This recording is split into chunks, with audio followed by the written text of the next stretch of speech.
Hello guys, once again it's Matt, and today we have another video. Thank you all the members, all the subscribers, all the patrons, it helps a lot. Make sure to subscribe, we're trying to hit 50k until the end of the year. And let's hop in. So today we have kind of a old video on the channel, old type of video on the channel. We are getting back to tier lists. So I actually wanted a little bit of time to actually make this a little bit more calmly. Once everything has settled down on the patch. And yeah, we are going to take a look on all the aircraft, tech tree aircraft that were added in this patch. The main ones, obviously, I'm not gonna talk about the 298D late, right? And the premium ones, if this video goes well, I will be doing another one with all the premiums that were added. So if you like this type of video, and if you like this video specifically, make sure to leave it in the comments, like the video, subscribe, click the little bell icon, so that I know the engagement, that I know that people want more of these type of videos. So we are going to basically classify all the new tech tree aircraft in these 5 basically like classifications, like, you know, meta changers. Obviously we had rank 8, so the aircraft that actually changed the meta, the way that you think about the meta a little bit. Aircraft that are great, aircraft that are not that great and not that terrible, if you know where this is from. Not great, not terrible, right? And then some of them that suffers a little bit, and then the ones that are stomped by the meta. Okay, so very good, very bad, and the mix between it. And we are going to go from the US until Israel on the order that we see in the game. So yeah, so first of all, the US got 2 new aircraft, the F-16s, the F-16A Block 10 and the F-16A Block 15 ADF. Both of them are kind of weird, to be honest, the way that they are dealing with it. And the ADF also, it is problematic in the sense of the radar. So yeah, it has technically the wrong radar right now, but still, in the Block 10, apparently this specific version didn't carry Mavericks or something like that. So I don't know, some things are weird in these aircraft, but still, I think the F-16 Block 10, it is a great aircraft. So yeah, it lacks a little bit not having the BVR in air battles, but it does do very well in the ground battles. Not that amazing because it doesn't have thermals or a pod or anything like that, but it does do well, right? It has the 6 AIM-9Ls as well, but if you carry 6 AIM-9Ls, you cannot carry the Mavericks. So 4 of them plus the Mavericks and stuff, it is a very good aircraft, but I don't think it changed the meta. You still have to learn how to use it, and it is problematic in a sense of that, because it is compressing a lot in high speeds, but still. And the ADF, I really wanted to put on here, but I will add it to the meta changers, just for one reason. The sheer number of F-16s. It's not an aircraft that changed the meta completely. I think the radar is very limited. It's very difficult to get locks from further than 40 kilometers, which is alright for the maps that we have, but it's a limited radar. Only 2 AIM-7s, yeah, pretty good. The AIM-7M is the same as the F right now in the files, plus 4 AIM-9L, so very, very good. Still has the problems of compressibility, but it is a very, very easy aircraft to fly. A lot of nations have this aircraft. We are going to add it for all the other nations as well. But the main factor is that it's so easy to fly. A lot of nations have it, and also we have a lot of them flying around, so it makes it a problematic aircraft to fight sometimes, you know. So I just think that it is kind of a great aircraft. I don't think it changes the meta too much, but still it is almost there. So it would be a mix between that, but still. So then we start with the Tornado. So yeah, here we have the German Tornado. So we have the Tornado IDS Asta 1, which is the Luftwaffe 1, and the Marineflieger, which is the Event 1. We're going to talk about the Asta 1. I think it's not great, not terrible. I think it's I mean, no, I will put on Suffer. Yeah, I will put on Suffer. because yes, in ground RB, it can be actually used successfully as a guided kind of precision strike aircraft, but still it has a lot of problems dealing with air targets especially, and even doing the ground striking it has problems as well due to the speed and the way that aircraft flies. So it is suffering a little bit on that side of just trying to employ the weaponry, the guided bombs. But as a bomber is an amazing aircraft, but the way that the maps are in RRB as well, in simulator and stuff, we don't have a lot of objectives for it, or the objectives are too close to the air targets, and PvP is complicated with this thing, so it suffers. It's not really bad, but it does suffer. It is the strongest tornado of them all on power, so yeah. And then the Marineflieger, I would put in not great, not terrible, just because it is 10.7. So in a very specific BR of the 10.7, when it faces down tiers, it is alright to use. It's not difficult, you can kill a lot of people with the M9Ls and trying to get a kind of a boom and zoom kind of tactic with the cannons. For the air to ground, obviously it's a very good bomber. The anti-ship is kind of bugged, but I think it will be fixed. Not that useful, but still. And it lacks the ability to do air to ground. But just being able to actually fly in an air battle in a lower BR and actually be able to fly it correctly, I think it's alright. I think it can do well, and it is very fun to actually fly. It's the only tornado that you actually can fly properly due to the BR, right? So yeah, MiG-29 913. So I really wanted to actually add it to meta changers. I think it is a meta changer. It had its problems. At first, it would probably be great or not great, not terrible, due to the radar being very bugged. And they are fixing it. The R27ERs are pretty amazing. Best missile in the game of radar guidance. The R60Ms, obviously, they're not the greatest thing ever, but still, you can use them. The fuel, it's alright. The power is amazing. It really is one of the most powerful aircraft in the game.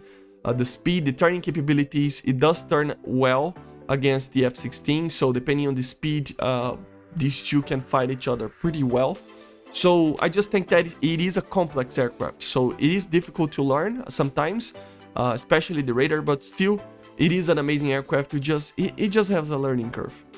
And then we go for the Tornado IDSs for the Tornado IDS for the UK, the GR1.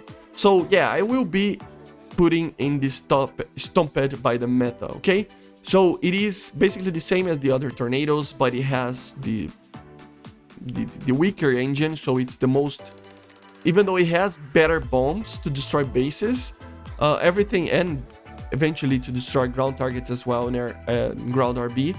It is still not that amazing. It's alright. I don't think it's like too complicated, but still, the problem is the BR. If they fix the BR of this thing, if it's 10.7 like the Marineflieger, you'll be alright.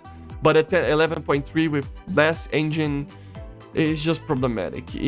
I mean, the Tornado Asta is almost there here as well. So yeah, it's the tiny bit power less that it has, it makes it get stomped. But a quick fix on the BR, it would be on the not great, not terrible together with the Marineflieger.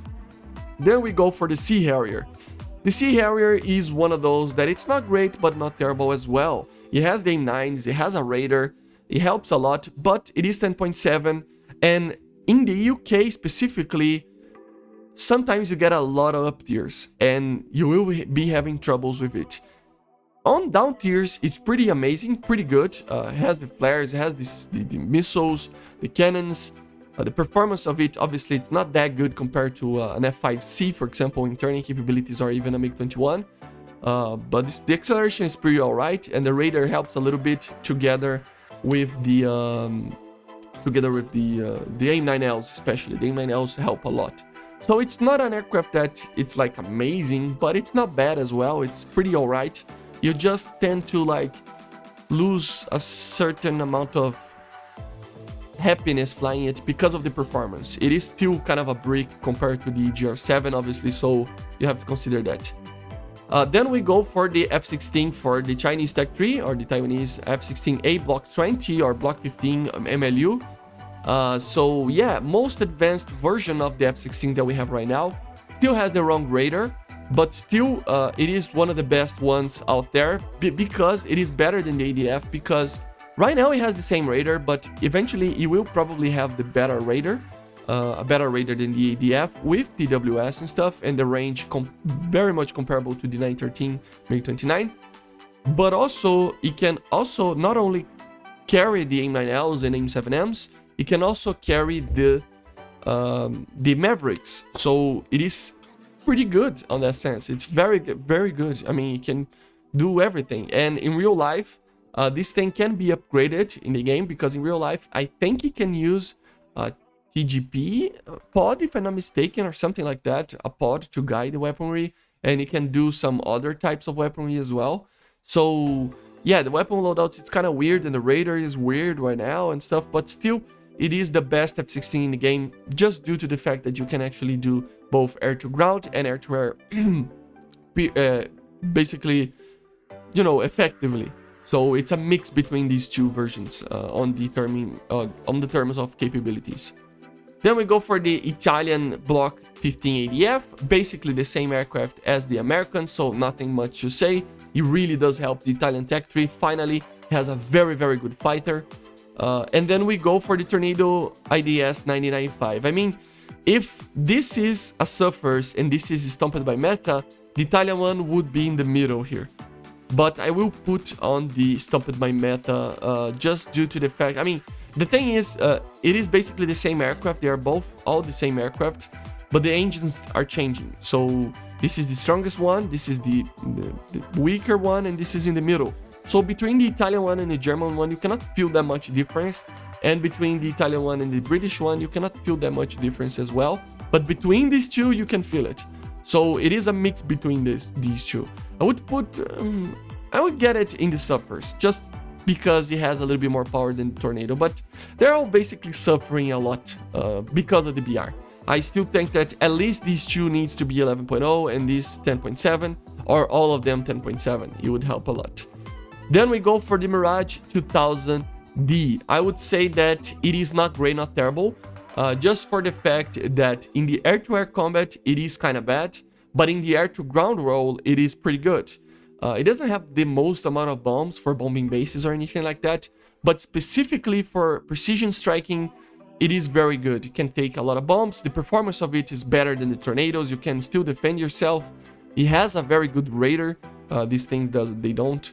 The problem with it is that it doesn't have a cannon. It cannot take the Super 530, so you are basically only using two magics to actually defend yourself. But, you know, in the right hands in a ground battle, it is amazing. But in the air battles, it is bad. But that's not probably due to the aircraft. It's more like due to the way that the matches are, with the problem with War Thunder that I already covered in other videos. So yeah, very good aircraft, but for a very specific purpose. JA-37D. This one, I would like to put it on the great kind of situation here. I mean, it would be not great, not terrible now, I think. It's fair to say that it's now on that. The problem is that actually there's many things to it. Once he gets the RB99, it's probably going to be great, or even, depending on what he counters, meta changer. But it doesn't have that. So yeah, it's basically the J37C with AIM-9Ls and more flares. So it's not like amazing, and it has a higher BR, so you have to make those AIM-9s count, right? So I don't know, it's problematic. I think, as I said, once he gets the better missiles, it will be better, but for now it's safe, I think, right here. It is a good addition, but not that amazing, kind of a boring skin, not too much reason to get it. If you're only playing Sweden, yes, but if not, it's going to be probably the last aircraft that I even get for the patch. Already got all the F-16s and all the Tornadoes. I think there is, the British Tornado, I have to get it, and the Mirage and the J37. I think these are the one missing, and I think the last, I don't remember, but still, I will leave this for the last just because it's kind of boring, to be honest, but it is fun that it's in the game. And then the nets obviously has to be great. I mean, it's basically the same aircraft as the Block 10. It is, in my opinion, missing some missiles in the future, maybe not right now. The M9Ls are sufficing right now, but maybe in the future it could get the Python 3s. Once it gets the Python 3s, depending on the competition, it will be amazing. But right now it's just great. It is a very good looking aircraft with its camo, and I think it's just compared to all these aircraft, it's just very good, very comparable to the other ones. It lacks BVR, that's the main thing. It just lacks BVR. If it had that, it would be right up here. This one also, if it had BVR, it would be right up here. So yeah, but basically this is it, guys. I think these are my tier list. These are the ones that you should be flying if you want to have fun. Also these ones, they can be fun in a certain situation. These ones, not fun. You will suffer a lot, especially this one. So yeah, so let me know in the comments if you like to see more of these tier lists. I'm hoping to do one more on the premium aircraft that were added, but let me know in the comments and I can actually do it. So yeah, I hope you enjoyed. Make sure to subscribe, and bye guys. See you.